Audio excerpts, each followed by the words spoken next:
he ordered over 2,000 surviving men of military age to be crucified along the beaches of the mainland.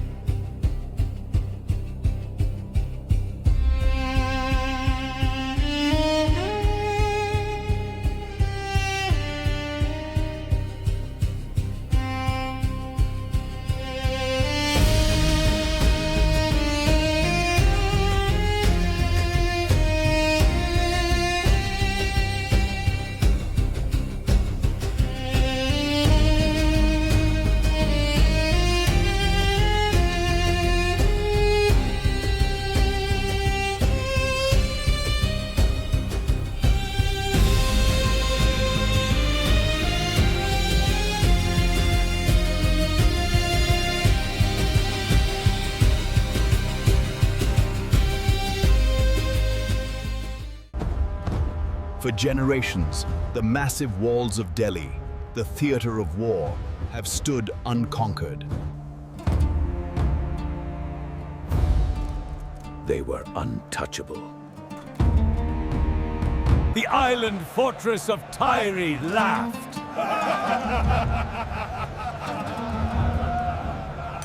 It was a kilometer of open water.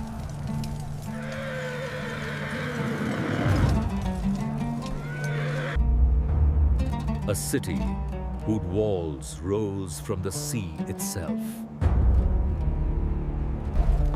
They possessed the most powerful fleet in the Mediterranean.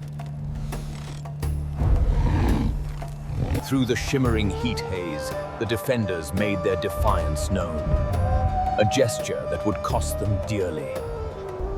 From those walls, they jeered the world's greatest land general. He was a master of the phalanx, not the ocean.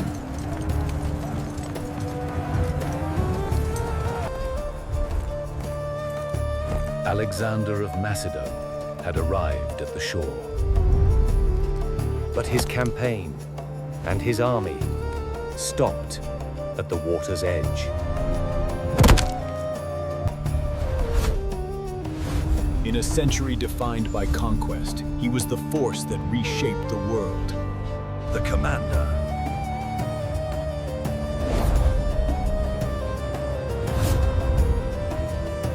Name: Alexander III, King of Macedon. He was just 24 years old. His designation, hegemon of the Hellenic League.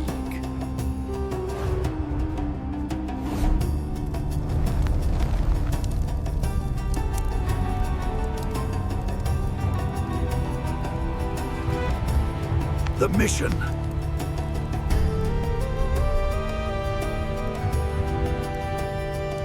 Ambition, the total annihilation of the Persian Empire. Status: Master of Asia Minor. He was the victor of Granicus and Issus, a proven conqueror. But his theater of war had shifted. From the open plains to the defiant sea.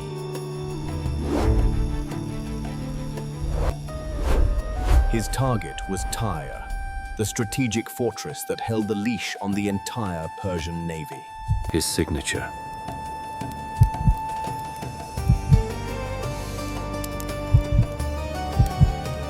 A relentless, terrifying, and brilliant impatience.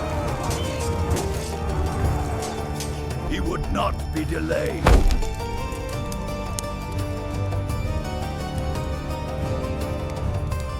He would not be denied.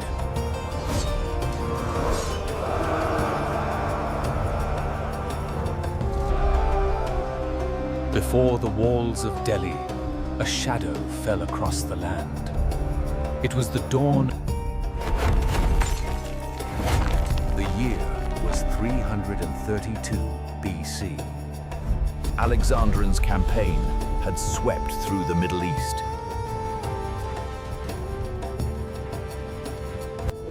He had already neutralized the major coastal cities, but Tyre remained.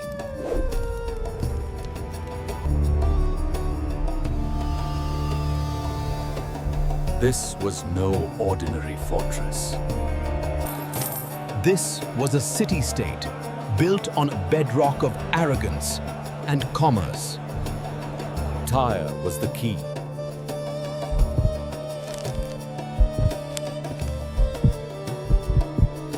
Its harbor, its wealth, and most critically, its formidable navy were the last bulwark of Persian power in the region. Should the Tyrians sortie, they could cut Alexander's supply lines and turn his victory into a logistical nightmare. The city character!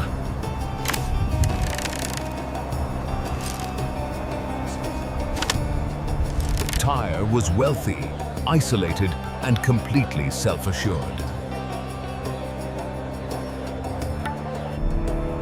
Their walls were over 150 feet high in some places. The defenders viewed Alexander's land army as a trivial problem, easily kept at bay.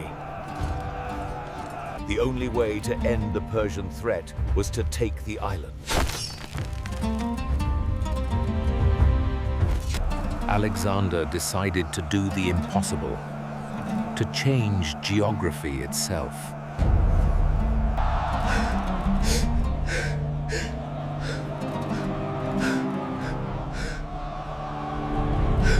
He would build a 1-kilometer land bridge, a great stone causeway, right out to the island city.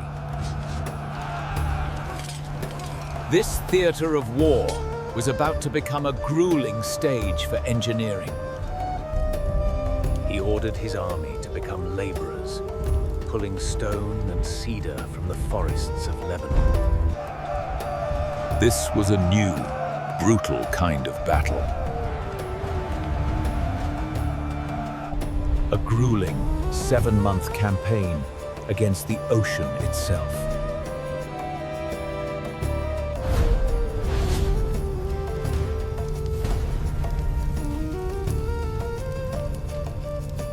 The Conqueror class.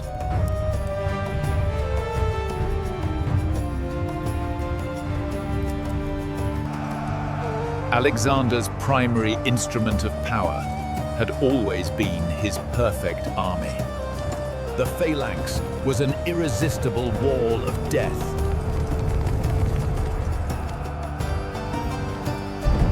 But here, the phalanx was useless.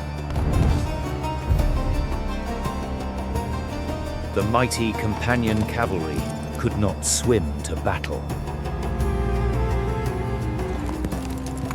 His perfect war machine was a spectator, watching from the distant shoreline. In the silence of the tent, the commander weighed his options. Thousands of lives hung in the balance. His true instrument of power was not steel. It was the relentless, genius will of his chief engineer, Diades of Pella. The weapon of stone.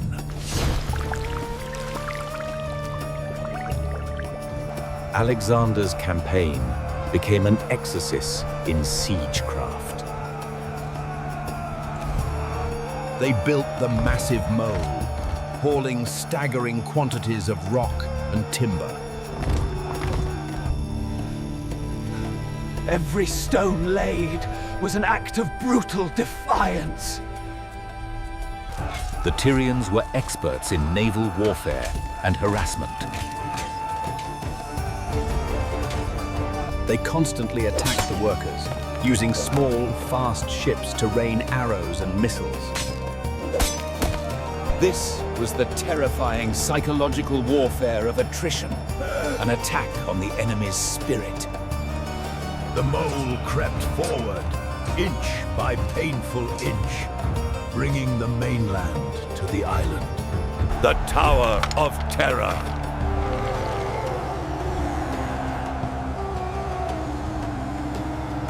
they built two colossal siege towers, mobile fortresses of wood. These towers, some of the largest ever conceived, were the final piece of the assault. They represented the terrifying, inevitable truth. Alexander was prepared to The conqueror had traded his cavalry for architects. His famous speed had been replaced by a monstrous, unyielding patience. How could you let this happen? The city is lost! There is nothing more we can do, Your Highness. The walls have fallen. We must... The advance continued for months, a logistical nightmare on an unprecedented scale. The engineers, led by Diodes, had pushed the causeway 2/3 of the way to the island. Alexander had even begun to construct massive floating platforms to place his most powerful catapults. The Tyrians watched this relentless construction and saw their window for defense closing rapidly. Charge! They chose one night to launch a decisive, savage counterattack.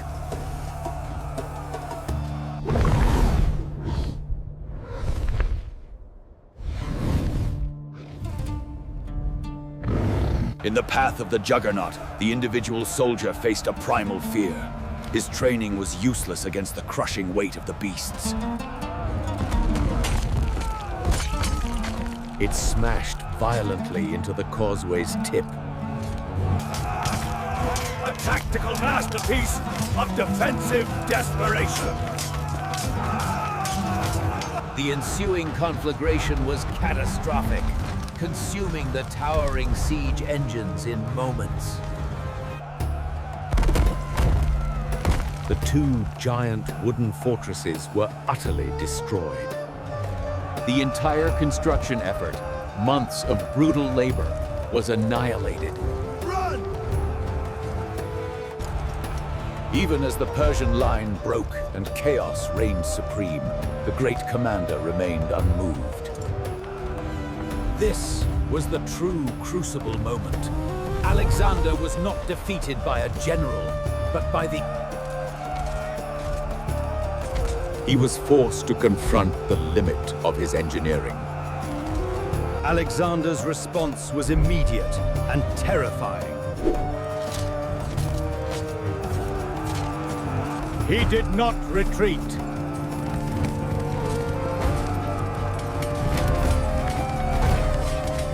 He did not compromise.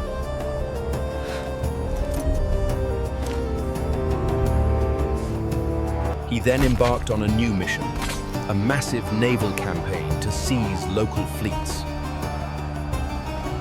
He would secure a navy to protect his laborers and finally confront Tyre's sea power directly.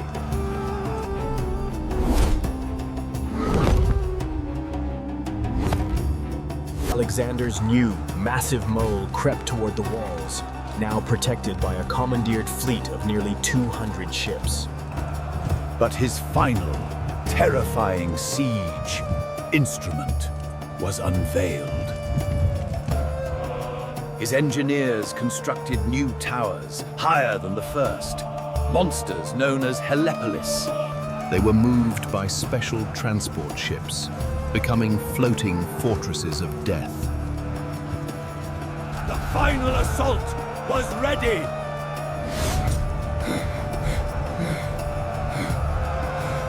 The city's last breath!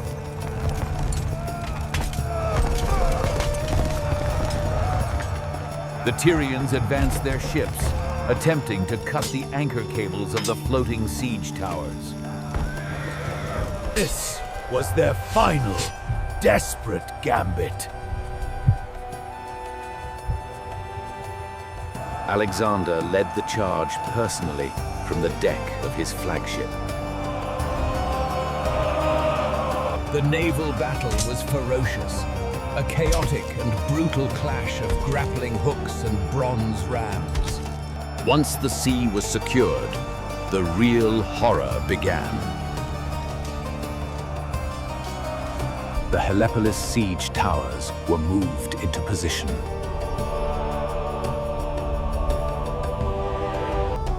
They dwarfed the city's defensive walls. They were the floating gods of Macedonian siegecraft. Catapults placed high atop the towers began to systematically pound the ancient walls, turning stone into dust and chaos. The engineers broke through the rampart, creating a breach. Alexander led the vanguard of the attack through the ruined defenses. The 7-month siege, the most difficult engineering challenge of Alexander's life, was over. The sack began.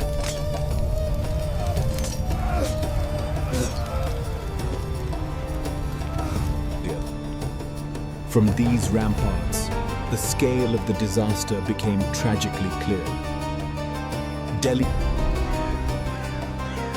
The fall of Tyre was a cataclysm. The city, which had dared to defy the conqueror, paid a horrific price. The soldiers were driven by 7 months of brutal labor and relentless harassment.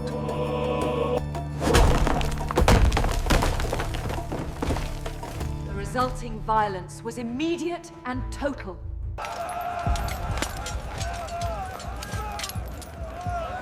The city was systematically sacked.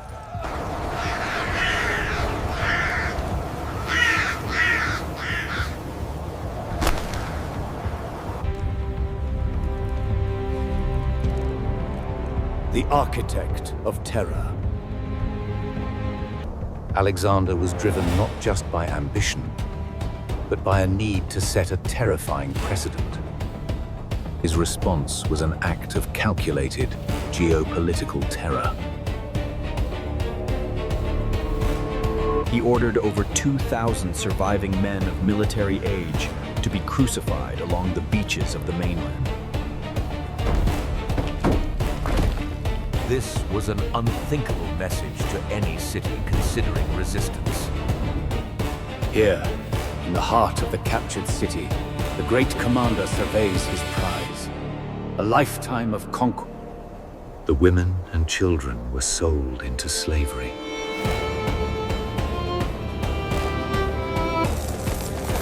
The conquered gold would finance the next stage of the Persian campaign. The greatest visible legacy of the siege was the mole, the very geographical scar Alexander had created.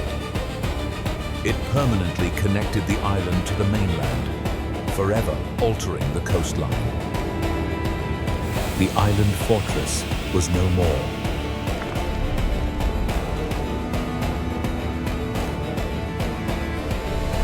It was now a mere appendix of the continent. A testament to Alexander's brutal, unyielding will.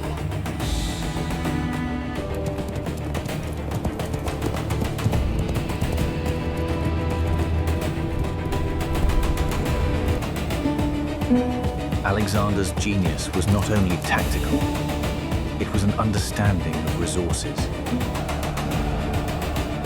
He saw the world as a problem of engineering and logistics. When his perfect cavalry was useless, he turned his army into a construction crew. When the sea was the enemy, he took the mountains of Lebanon and threw them into the water.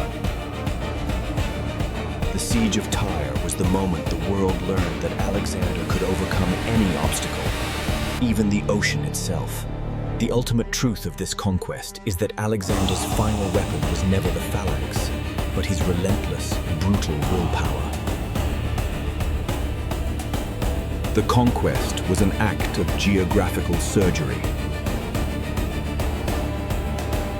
This was once the heart of an empire, now merely a testament to the fragility of civil.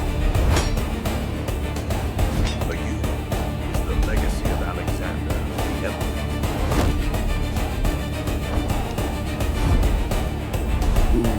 conquest chronicle should we reconstruct next?